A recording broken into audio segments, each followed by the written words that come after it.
So, again, I'm not gonna need you to know the structure of the DNA, but again, it kind of helps give you an overall rounded, like, understanding of what's going on. So the A and the T always go together. And so if you think of it kind of like a zipper, right? So I have a zipper on today. I don't think I've ever zipped this. Hopefully it actually works. So if I zip it, right? Oh, it's stuck. It's okay. If I zip it, this is how the DNA is together. When it gets ready to go through either meiosis or mitosis, that DNA has to duplicate.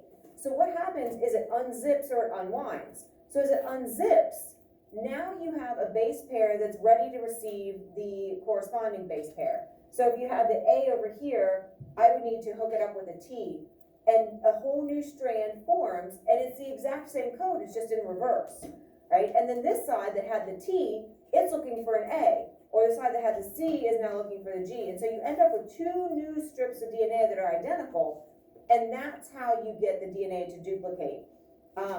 That's a process that you guys will talk a lot about in biology with Mr. Trainer. So just know that these base pairs line up, they're very specific, and this is the code. So instead of like computer code, like binary code of zeros and ones, we're talking code that uses A, T, C, and G for those different nitrogen bases. Okay, now this is what becomes important to us. The genes, the section of DNA that has certain traits, right, that codes for certain traits. So again, here's my cell, here's my nucleus, here's my chromosomes. And then the chromosomes, if you unwind them, form the strands of DNA, and then just this little section of gene. And see the A and the T, the C and the G, the A and the T, those pair up. And it's that sequence. And Bill Nye was showing this with like big reams of paper, big streams of paper. And then he had like all those boxes of paper. What do you say, like 500,000 sheets of paper for all your DNA. And so it's these small segments that code for making those proteins. And the video did a good job of showing why those proteins are important into making us who we are and what our cells are going to be. There are different versions of these genes that we call alleles, not alleles. A lot of times people want to say alleles, but they are the allele. Okay, so when you have those homologous chromosome pairs, you might have the alternate allele or alternate version of the gene. So maybe you get the brown-eyed gene from mom, but the blue-eyed gene from dad. Oh, so you have like a brown and... No. That'd be cool. We will talk about that, because that's usually a question, yes. My mom has 2 different color dyes. Very cool. We will, usually I'll put that on my list. It's wacky. 2 colored eyes, and why that, like how that happens. A lot of, yeah, you do see it. You know, it's not super common, but it does happen. So it's one of those kind of cool topics we'll talk about after the testing. So this idea of genetics, right? That's what this whole unit's about. And so this is how we're going to talk about how the traits get passed on from one generation to another. So it's kind of cool what we have, but how did we get it? Like, what got passed down to us to make us how we are? And then how are we going to pass information on to our offspring years down the road for you all? Don't get in a hurry. Right? And this is what we call the study of genetics, right? It's how traits get passed from one generation to the next.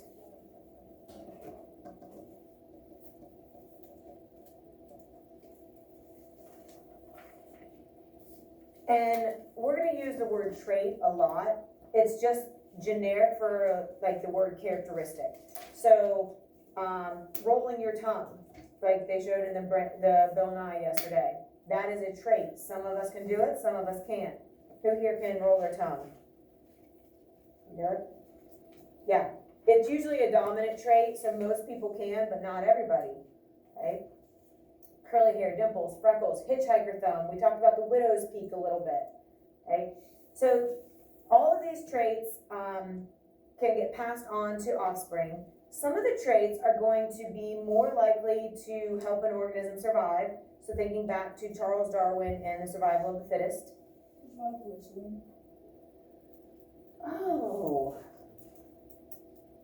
sure if that's a learned trait or if that is a genetic. That's a good question. What? Whistling. Oh. Genetic or not? I don't know. That's a great question. What about raising an eyebrow like one? Yes, that is, like, I can't do it. My son, like, his eyebrows go crazy. Like, he can do it, like I can raise both, but can anybody in here really, like, yeah. Like, my friend, AJ's got it. Whoa. Yeah. You're gonna be like that old man with the big bushy eyebrows and like, I Yeah. can only do it this way. Maybe whistling is like a combination of both learned and. like ability, yeah, like, I kind of lean that way too, because you can be taught to whistle, but I don't know if there's anybody who just physically cannot whistle, if that would be genetically caused or not. What about like diabetes or something? Isn't that like, Hold that thought, because there are a lot of diseases you and can get it disorders easier? that you're you're predispositioned in a way, and so that is kind of genetically linked, yes. Doug can't whistle. Can't whistle. I can't whistle. I can't either. All right, maybe I'll look into that one over lunch, just because it is, I've never had that question, I'm just kind of curious. Obviously, we've already kind of talked about certain traits are gonna make the organism better fit, right? So we've kind of covered that a lot.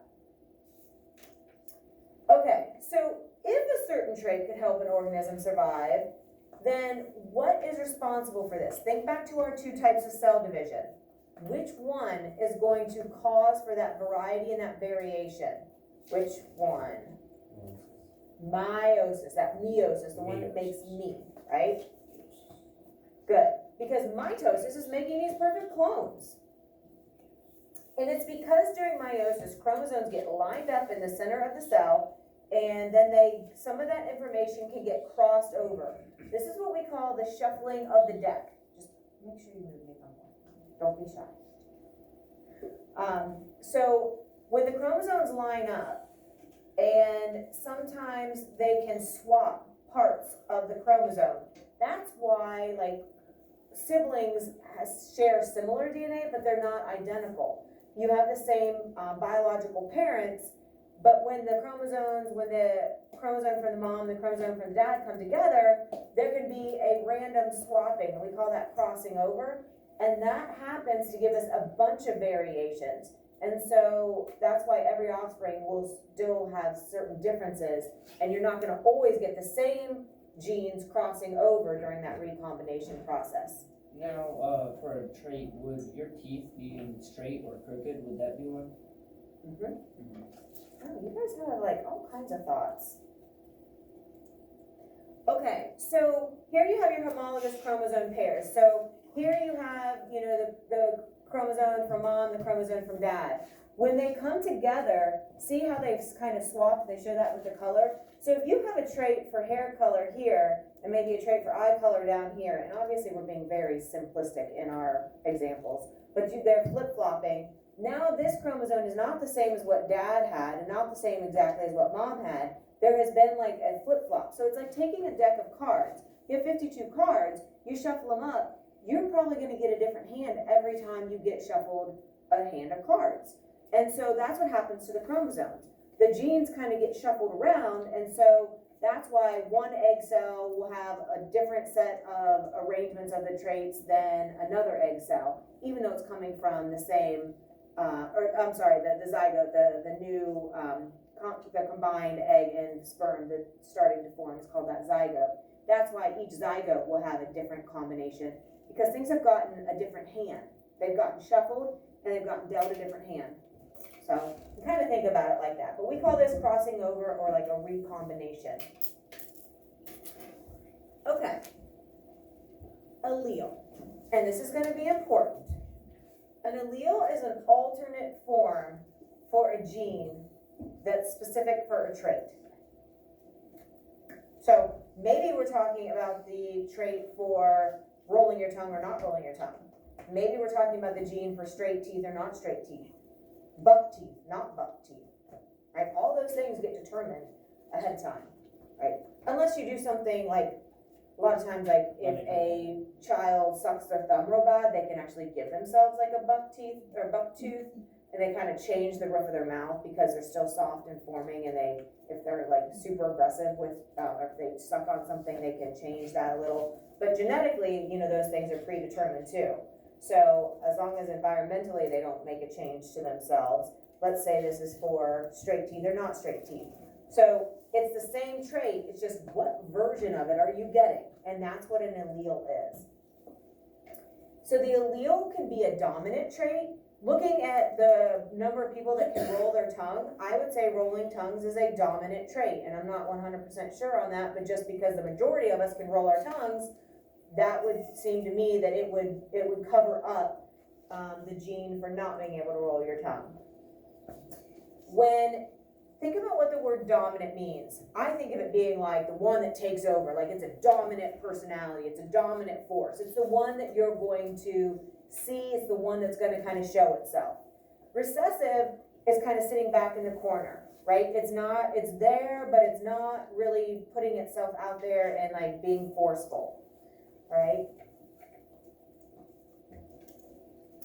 And so we're going to use these things called Punnett squares to help us predict the type of offspring that will be created or born. And it also helps us to kind of see what we have, and then again, make that prediction on what we might get from a cross. This is really useful when we're talking like plants. If you want a certain type of flower, certain color, certain size of flower or bloom. If you're talking like breeding of livestock, I know like with our horses, we want them to be really fast and athletic, but they can't just be like a straight racehorse because they have to turn and weave and run out again. So they have to have some kind of good mental, like they have to be able to handle things and be able to keep their calm and be able to be, they have to be able to listen. So they can't just be straight athletic and fast. They have to have other characteristics as well. So we try to find mares that complement, our stud horse, and we know there's certain crosses that we like, and so we kind of stick with those. They complement each other well. So we could use Punnett squares and this idea to kind of match certain traits to figure out, okay, what percentage of offspring would we possibly get if we made this type of cross or something like that. And we'll talk more about that. We're going to use things called letters. We know what letters are, so that's nice. We're going to use capital versions and we're going to use lowercase versions of these letters to represent our alleles. So guess what size letter will represent a dominant or the most forceful allele? Capital. What do you think for the recessive? What size? The lowercase. Dominant alleles are going to be uppercase. Recessive are going to be lowercase. And those of you who have had ag, this sounds familiar, correct? Yeah. Good. So sorry, you might have to help us, the people who haven't had ag, because this is kind of like a round two for you guys. Just like with rules of grammar, I try to stay away from grammar in here because actually I ain't that good at it. No, I know not to say ain't, but capital letters are going to come first, right? So we're going to follow that line of thinking. So if I'm writing my name, Tobin, why would I ever capitalize the O? That's just weird, right? Same thing. If we have a dominant allele, we're going to list it first. So you're not going to have lowercase and then big case A. You're going to have big A, then little a, not little, then big. Well, they're kind of blended in. Yeah, those colorings aren't the greatest, but they are there. We'll look at more. So anyways, the dominant letter is going to be listed first. So if you have one of each, the dominant goes first. And you'll get the hang of it. It's not like it's wrong if you don't, but it's not conventional. It's just confusing to other people who are used to looking at Punnett squares to see a lowercase letter first, followed by a capital. So the dominant alleles are uppercase, and you only need one of them. So you're always going to have two. You're either going to have a dominant or a recessive or some combination of that. If you have the dominant, then that trait is going to show. You only need one of them. So big A, little a, or big A, both would show the dominant trait. This is the options for that dominant trait of rolling your tongue to show. Recessive, you have to have both lowercase, because if you have any uppercase or dominant, it's gonna hide that recessive. So the only way for a recessive to show is to have two of them. Basically, you're saying no dominant alleles here, it's straight up recessive, little a, little a. And it can be any letter, it doesn't have to be A. This is just one of our examples. So you only have one recessive option. Now, here come those prefixes, homozygous and heterozygous. Okay, and remember how I said these words are so important, this vocabulary for this unit, more than any other unit, because if I say, what is the phenotype if you have a genotype that is homozygous dominant? Huh? Like that sounds like a whole different language, right? So the vocab is critical. So I would start practicing that on your own. The Blookett's there, Kahoot's there, Quizlet's there, all those are there. So I would start kind of practicing these. So the prefix homo we know means same. Zygous is meaning that zygote, that first combination of the egg cell with the sperm cell to make that fully combined new cell. All right, it has all the information, half from dad, half from mom, that zygote. So when it's saying homozygous, it's talking about a new cell that has the information that is the same. So you have both alleles that came together to show brown hair and brown hair. Okay. You could have big A's, two big A's, or two little A's. So you could have a homozygous dominant or homozygous recessive. Here you would have maybe like blonde hair, blonde hair. Here's brown hair, brown hair. So the two dominants or the two recessives. You can also have a combination. Hetero means different. So you received different alleles. You received a brown and a blonde allele. So you'd have big A, little a. You don't have to say dominant or recessive here. Why? For a heterozygous, why wouldn't you have to call it dominant or recessive? What do you think, Colton? It's always going to be the dominant. Is that what you're going to say, Audrey? Because it has one dominant, dominant takes over. But if I just say it's homozygous, well, is it homozygous for big A, or is it homozygous for little a? Dominant or recessive, you have to say it for that one. Okay, two more new words, I think, yes. And that we're like on vocab overload. But these are like the last kind of critical words of the unit. Genotype. Genotype shows the genetics, the genes, and we're using letters for those alleles. Genotype sounds like gene. Kind of easy to remember that. So when we're talking genes, we're talking those alternate versions or those alleles, and we use those letters. So the genotype you're going to show with letters. Big A, big A, big A, little A's. So this is homozygous dominant, heterozygous, and this is homozygous recessive. Phenotype. Phenotype shows the physical appearance. Pheno, physical. Pheno, physical. It shows what it looks like.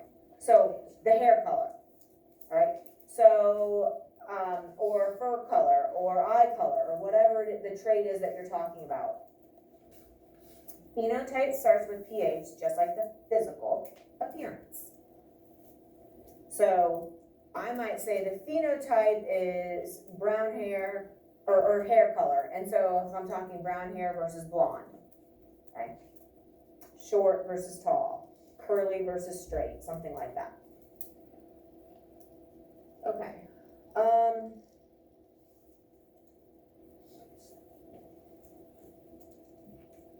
So, and I know that, I need to change this. These A's are hard to see, the lowercase a's, the light blue on top of the navy is kind of hard to see. But for the flamingos, we identify the allele combinations that would match these offspring. So if we say that the red is capital A, and I see the red flamingo and it's going with the big A's. So I'm saying that the red is dominant. That's what I see from that. And then the blue is recessive. And so what you do is you take one letter from the top for one parent, one letter from the side for the other parent, and that combination is the new offspring. Do the same thing. This drops down to that box, this one goes all the way over to this box. Then this one drops all the way down, this one drops all the way down and over. So you're getting one letter from the top, one letter from the side, one letter from the top, one letter from the side. And you make sure that they each get shown in one of the boxes. So all of the offspring are going to be red because red was the dominant trait, and you went from a homozygous dominant crossed with a homozygous recessive. All the offspring are heterozygous, meaning they have at least one of those dominant alleles. The red is dominant, it's gonna cover up the blue, and so we don't even see that blue exists from looking at the physical appearance of the flamingo.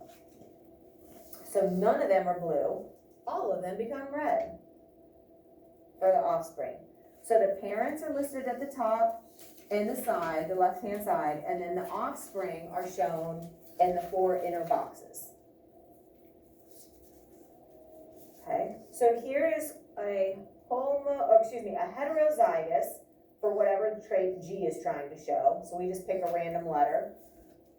This is a parent that is heterozygous. So we're crossing 2 heterozygous parents. So we're gonna get a big G and a big G. We're gonna get a big G and a little g. We're gonna get a big G and a little g. And we're gonna get a little g and a little g. Yes? Oh, are you answering? Okay, hold on 1 second. Notice how for my heterozygous, the capital comes first. It's just confusing to put the little g and then the big G. It doesn't matter what order. Like it's not like this one has to be on the left-hand side and this one has to be the one on the right. That doesn't matter at all. Just go with capital comes first if you have a heterozygous one. Okay, what is our probability? And we're gonna do percentages that you get a homozygous dominant or big G, Grant? 25%. Okay. 1 out of 4. What's the probability of getting a heterozygous? Emily? 50%? 2 out of 4. And the probability of getting a homozygous recessive? AJ? Good. These always need to add up to 100. And they do. So that lets us know that we probably did everything correct. Do we have any videos? Huh? Do we have any videos? Why? Are you sick of me talking? Kinda. Yeah. What Almost. are you talking then? Almost. Okay, let's try this one. So let's say in seals, the gene for the length of the whiskers has 2 versions, 2 alleles. The dominant one is capital W for long, and the recessive is little w for obviously recessive, for short whiskers. So the long is the capital, short is the little. What percentage of offspring would be expected to have short whiskers from the cross of 2 long whiskered seals? One that is homozygous dominant and one that is heterozygous. There's those words again. So the first thing you have to do is identify the parents. So homozygous means what? Give me the sizes for homo meaning same, homozygous dominant. What would the letter pair look like? Is it going to be capital W, or little w, or a capital and a little? Homozygous dominant. So dominant tells you capital, homo tells you same. 2 capitals. 2 capital W's. 2 capital W's. And then for the heterozygous, tells you different. Okay, so what pair shows two different sizes? Good. So here's my heterozygous, a big and a little, and here's my two bigs. Now, W's aren't the greatest letter to use. Guess why? The bigs and the littles look too much alike. All right, so when I do it, like I try to make my little W like that and my big one like that, just to make them look different. Because if you're just writing them, sometimes we can't determine the size, it's too close. So, try to fill in, right? We have a W, a big and a big and a little, a big and a big, and a big and a little. So if we fill those in,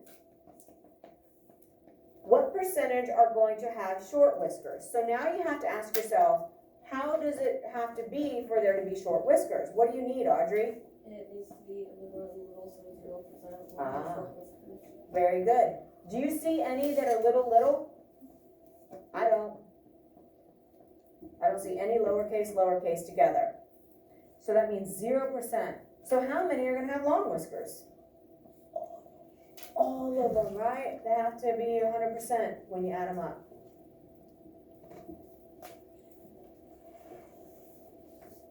Good. We're gonna stop there. We do have one more video that we're gonna watch today. It's a study jam. Get our jam on. Oh, I gotta stop the video. Hold on. Ooh, run. And goodbye. Later.